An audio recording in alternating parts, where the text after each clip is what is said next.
I love Republican men. I grew up, my dad's a liberal Democrat from Maine, and his love for me is unconditional, and I would have benefited from some conditions. I never had that cold, distant, conservative father whose lack of love would spur me to greater heights professionally in some desperate attempt to win his approval, but he wouldn't give it because he thought it would make me gay. Until finally on his deathbed, after a lifetime of chasing his love, I'd sit there clutching his gnarled arthritic paw and he would croak, "I was proud of you all along." As I drag a pen in his fingers through my sister's name in the will. My dad would say things like, "Follow your dreams, we'll support you." Here we are. Little less love might have had us inside tonight.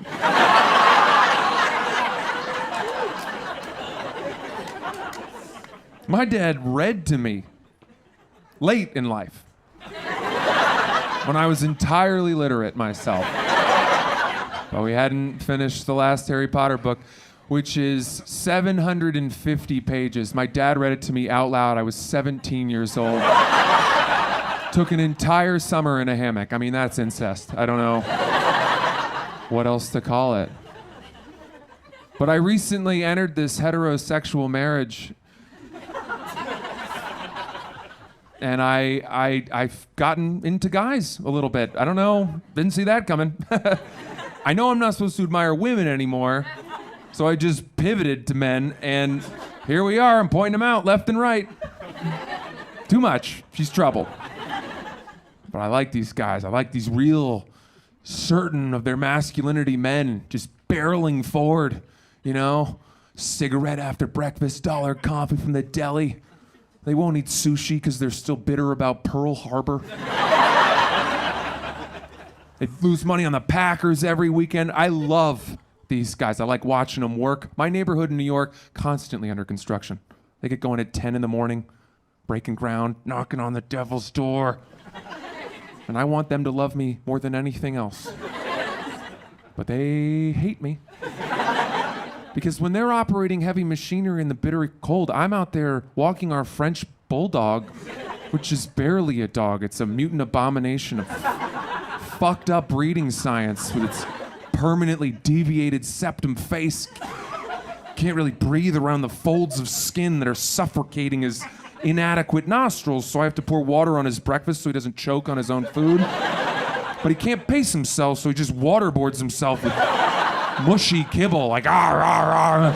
He's like slow down. He's just a handbag on a leash. That's all it is.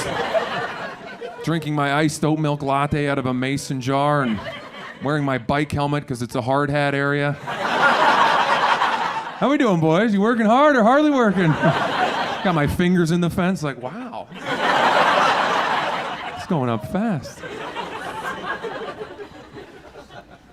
One interesting thing that happened when I got married is that my Instagram feed is still filled with skanks and hoes.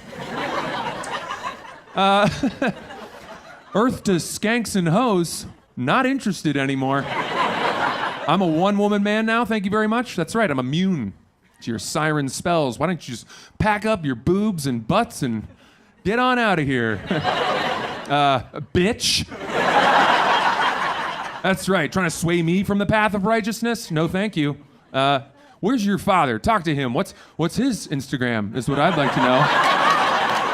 Is he okay with you wearing a bikini in a fucking landlocked state? Get the hell out of here. Bad girl. I love these real men. Real men. You know? That's what it's all about to me. I'm not sure where I fall on the whole masculinity thing. My wife and I, we recently started trying to conceive, and that was her idea. She said, let's try. I think we're ready to try. And that was the first time I learned that she had not been trying. I'm excited for this new bag of tricks, I guess.